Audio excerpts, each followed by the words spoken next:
Hai, masih bersama saya, Mr. Z Bicara.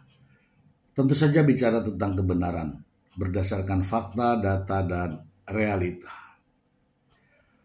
Ucapan-ucapan Fahmi Bahmid, sang pengacara Baim Wong, di setiap konferensi pers, saya menilai itu tidak etis ya, tidak etis. Kenapa? Ini persoalan wanita, ini persoalan anak. Namun sang pengacara terus-menerus membuat kegaduhan ya. Walaupun dikemas sebagai seorang pengacara, tetap saja itu tidak etis mengumbar persoalan-persoalan, apalagi hasil persidangan.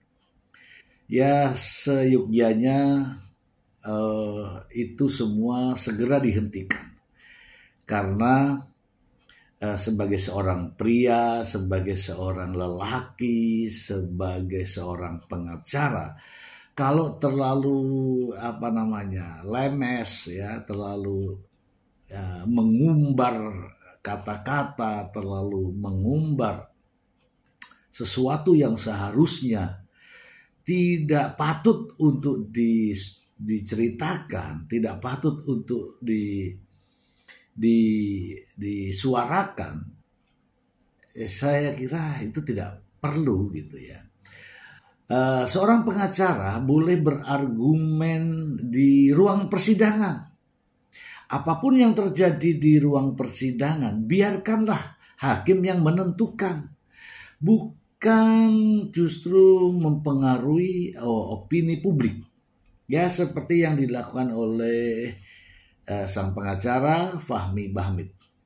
Ya saya rasa ada etika di sana ya, ada etika. Apalagi ini menyangkut masalah harkat dan martabat seorang wanita.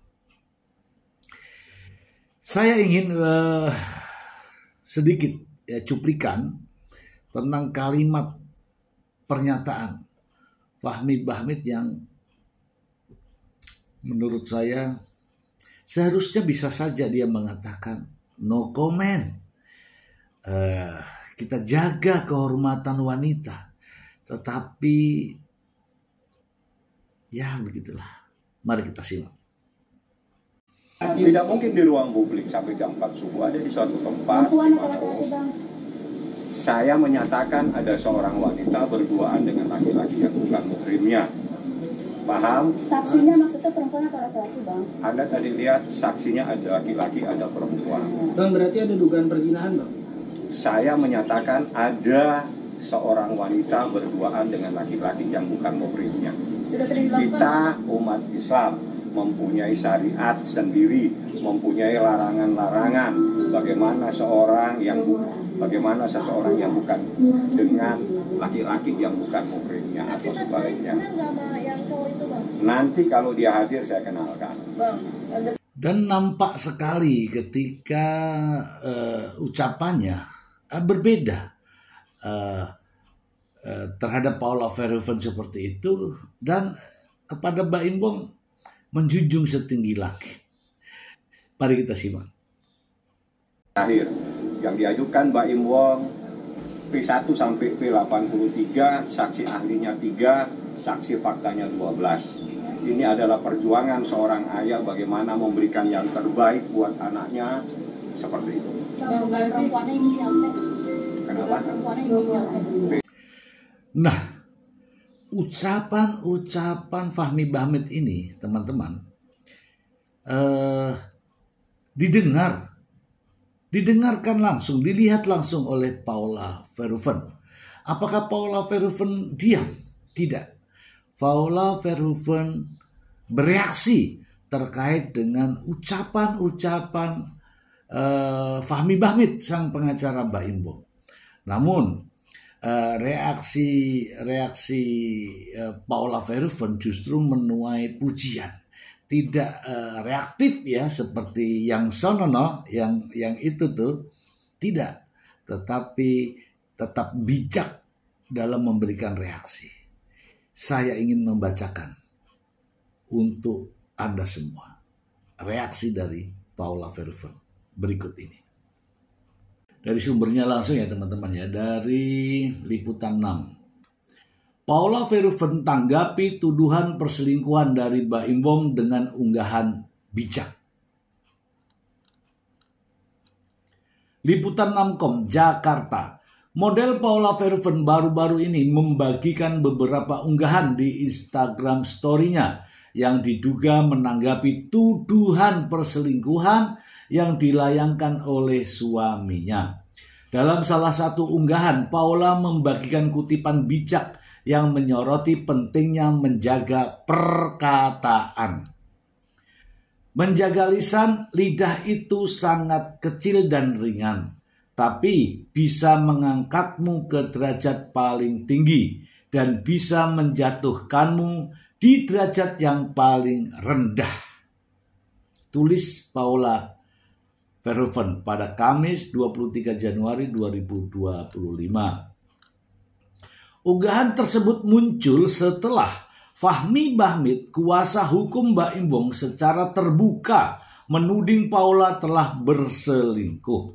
Fahmi bahkan menyebut ada saksi yang mengaku melihat Paula bersama pria lain di satu ruangan selama berjam-jam hingga pukul 4 pagi. Selain kutipan bijak, Paula juga membagikan video kedekatannya dengan kedua anaknya, Keanu dan Kenzo. Dalam video tersebut, Paula terlihat memeluk dan mencium anak-anaknya, menunjukkan kasih sayangnya sebagai seorang ibu. Perjuangan seorang ibu, doa mama buat Keanu dan Kenzo. I love you so much. Bismillahirrahmanirrahim.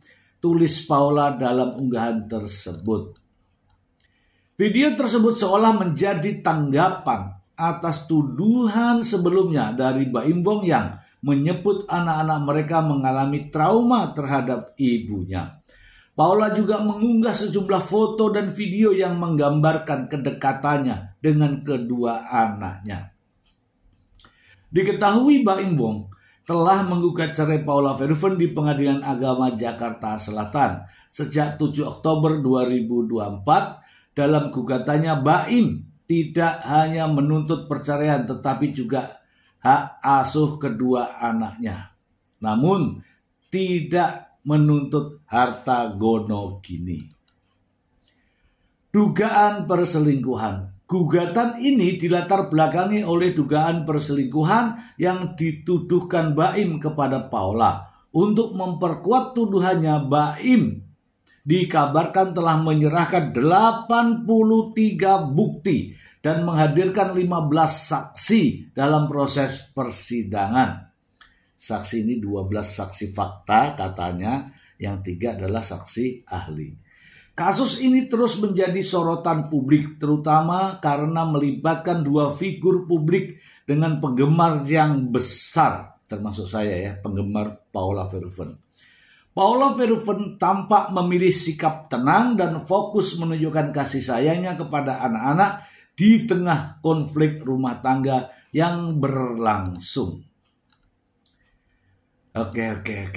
Kita bahas.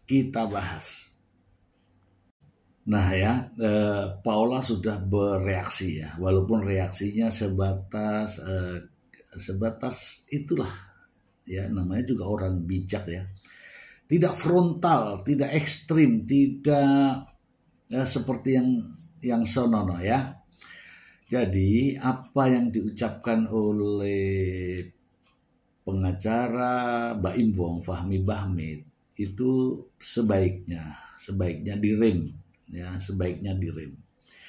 Kenapa? Saya pernah mengatakan bertanya ya kepada Pak Ustadz saya, mengatakan begini. Bagaimana, boleh nggak kita berbohong demi kebaikan? Ini kata-katanya. Saya tidak tahu bagaimana dia menyampaikan, tapi intinya begini. Kalau demi kebaikan, demi keutuhan rumah tangga, demi menjaga tidak tersinggung hatinya, maka boleh berbohong. Ya, boleh berbohong. Tapi demi kebaikan, salah satu contoh. Ini ya kata Pak Ustadz ya.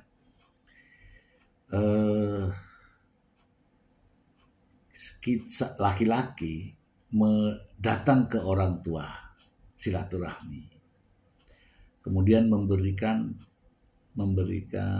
apa namanya itu, uang lah katakanlah itu ya, uang atau apapun namanya itu, karena supaya menjaga ini tidak menjadi keributan dalam rumah tangga, maka sang suami menyampaikan kepada istrinya, ya kan,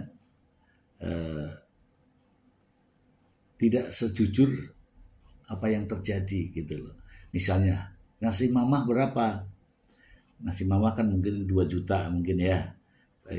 Tak kasih 300 karena untuk belanja gula. Nah, ini contoh. Jadi bohong tapi untuk kebaikan. Oh iya gitu. Yang berikutnya lagi ada juga kebohongan tetapi membuat istri senang. Ya kan? Membuat istri senang. Ini contoh ya. Jangan diikuti contoh. Anda seorang pria dari nonton dangdut, nyawer-nyawer di sana, ya kan? Tengah malam baru pulang, buka pintu. Dari mana Pak? Dari rumah pengajian misalnya. Oh iya, damai kan? Nah itu menurut saya itu lebih bagus. Artinya begini, kita abaikan yang ini ya. Artinya begini, alangkah indahnya kita jika bisa mengemas kalimat-kalimat agar tidak menjadi pertentangan, tidak menjadi sebuah kontroversi dan menjadi kegundahan bagi orang lain. Itu lebih indah, lebih adem. Selalu menyebut kalimat-kalimat hukum Islam, syariat Islam.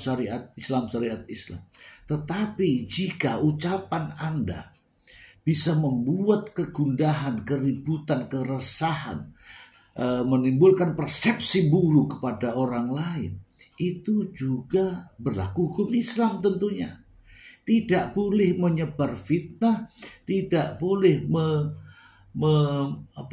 memberitakan terkait dengan aib, benar atau tidak boleh. Itu menurut saya. Oke. Terkait dengan tudingan adanya saksi fakta yang melihat sampai jam 4 pagi. Kemarin kita sudah bahas. Ya. Kamu percaya? Ya dipakai akal lah. Kalau ada cerita seperti itu, kita ini kan orang menelaah ya, orang meneliti, orang menganalisa. Pakai akal saja, logik. Masuk akal nggak kira-kira ada selingkuh sampai jam 4 subuh? Loh emangnya Paula Verhoeven itu suka dugem apa? Ya kan? Yang logik. Jadi sebelum mengeluarkan kalimat-kalimat itu dimasukkan dulu di kepala, diolah di otak, kemudian disaring di hati, baru diucapkan. Jangan ceplos ya. Itu tidak baik. Ya, itu tidak baik. Dan saya secara pribadi gimana ya menilai ini? Anda kok begitu lemes gitu loh. Ya. Pengacara itu yang berwibawa lah ya.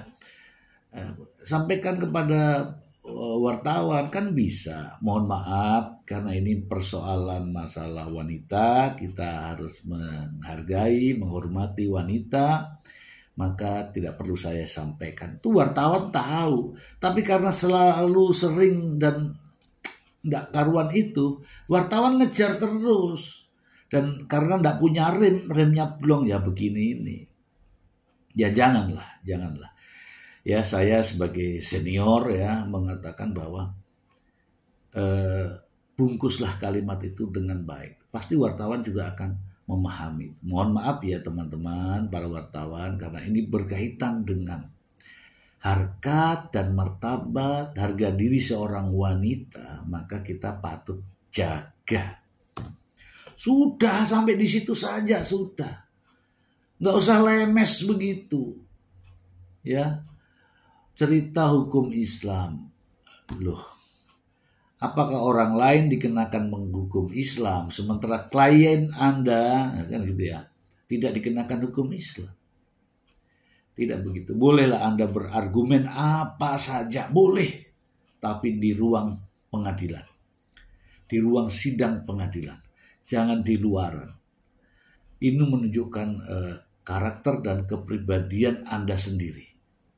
Benar yang dikatakan oleh Paula Verhoeven. Lidah itu kecil. Dengan lidah ini kita bisa mengangkat diri kita. Tapi dengan lidah kita akan jatuh ke jurang yang paling dalam. Terakhir, perselingkuhan itu tidak ada. Perselingkuhan itu tidak ada. Kalau ada, itu nggak begini sidangnya. Kalau ada, nggak begini sidangnya. Ini ada ambisi yang sangat besar di luar masalah ini. Saya tidak tahu. Tetapi saya menilai ada ambisi yang sangat besar di balik semua peristiwa ini. Dan pangkalannya, pijakannya dengan tudingan atau tuduhan Paula berselingkuh. Namun tujuan aslinya di balik ini semua lebih besar dari ini. Itu dugaan saya. Semoga bermanfaat. Terima kasih.